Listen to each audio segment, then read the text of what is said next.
मनुष्य और वन्यजंतु विवाद यार केते गुड़ाए कारण अच्छी। यही प्रथम कारण टे है जोटा कृषि क्षेत्र विस्तार एवं मानव बसति स्थापन जंगल भितर मानवर बसति स्थापन यही दायी। द्वितीय कारण है वन्य जीवजंतु बासहीन हो जाउछंती एवं जनबसति जंगल भितर स्थापित होउछि। तृतीय कारण है जलवायु परिवर्तन। चतुर्थ कारण है जोटा जंगल नष्ट बा डिफरेस्टेशन कहती। पंचम कारण है अत्यधिक गृहपालित पशु जोटा चरिवा बा ओभरग्रेजिंग कहती।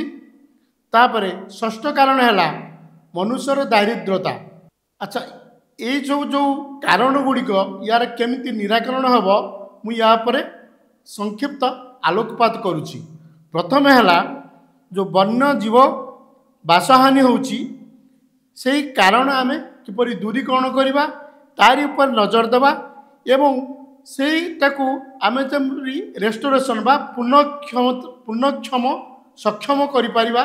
वन्य जीवजंतु माने जमती निरापद रे जंगल भितर बास करिपारिबे।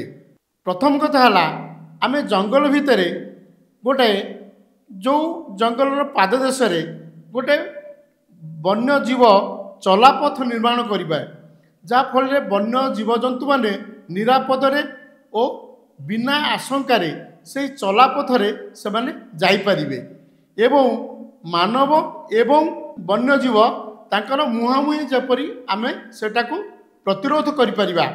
द्वितीय कथा है बा द्वितीय कारण होची आमे जो जंगल पाददेश रे जो जनबसति अच्छी से मानकर जो फसल बा गुहाल अच्छी से गुहाल बा फसल चारिपटे आमे उपयुक्त बाड़ निर्माण करवा जाफल वन्य जीवजंतु माने जाफल फसल क्षति करें किंबा गुहाल को अनाविधरे पशिकी जीवजंतु उठेकरी नहीं पारे। सेटा को आमे अनायास जेपरी एटाकू आमे प्रतिरोध करवा सेटा आमे देखिबा।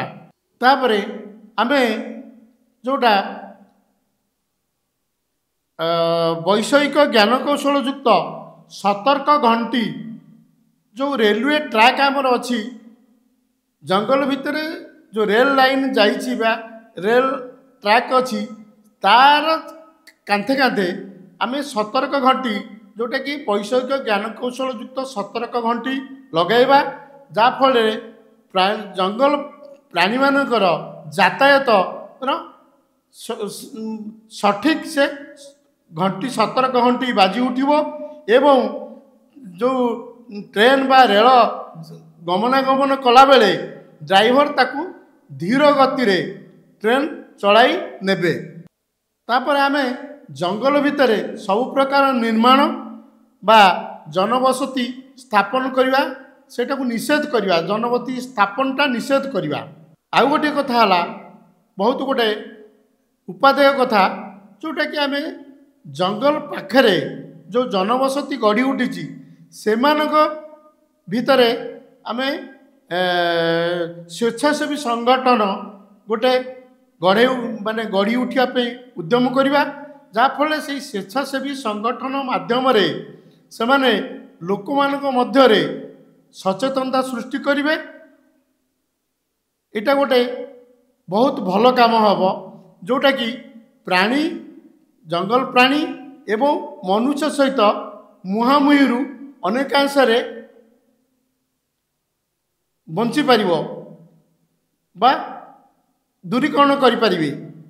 तापरे आउ गोटे कथा है ये सब जिनस नपाई आमे राज्य एवं केंद्र सरकार माध्यम कठोर आईन प्रवर्तन करवा जाफल आईन उल्लंघनकारी विरुद्ध रे उपयुक्त कार्यानुष्ठान निया जाई सेमानकु दंडर व्यवधान करा जाई परिवो।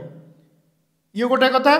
तापरे जोटा अच्छी दारिद्रता से सहर से जो जंगल तली अंचल रे जो जनबसति अच्छी से जो ଦାରିଦ୍ରତା ଯୋଗୁଁ ସେମାନେ ଜଙ୍ଗଲ ଭିତରେ ପ୍ରବେଶ କରି ଯେଉଁ ଜଙ୍ଗଲର କାଠ ବା କିମ୍ବା ପଶୁ ସମ୍ପଦ ଲୁଟ୍ କରୁଛନ୍ତି ସେଗୁଡ଼ାକୁ ସେମାନେ ଲୁଟ୍ ନ କରି ବା ଜଙ୍ଗଲରେ ପ୍ରାଣୀ ଶିକାର ନ କରି ସେମାନଙ୍କର ଯେପରି ଦାରିଦ୍ରତା ଯେପରି ବିଭିନ୍ନ ପ୍ରକାର ସହର ବିଭିନ୍ନ ପ୍ରକାରର ଯୋଜନା ମାଧ୍ୟମରେ ଆମେ ନିରାକରଣ କରିପାରିବା।